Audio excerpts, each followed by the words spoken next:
30 phrases utiles en wolof. Comment ça va? Naka mu? Je vais bien. maa ngi ci jàmm. Comment vont les affaires? Naka mbir yi? Ça marche. mu ngi dox. Le déjeuner est prêt. añ bi pare na. C'est trop bon. dafa neex lool. J'ai assez mangé.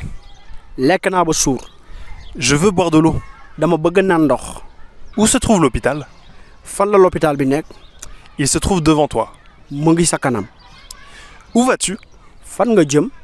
Je vais à Sandaga. Sandaga laa jëm. Combien coûte le pass? paas bi ñaata la? Ça coûte 100 francs. ñaar fukk la. À tout à l'heure.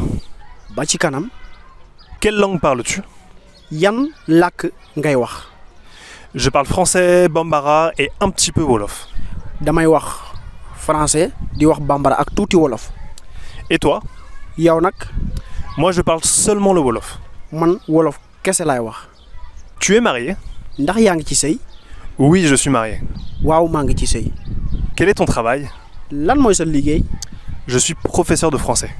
jàngalekatu français la. As-tu des enfants? ndax am nga ay doom? Oui, j'ai 2 enfants. waa am naa ñaari doom. Demain je rentre à Dakar. suba damay ñibbi Dakar.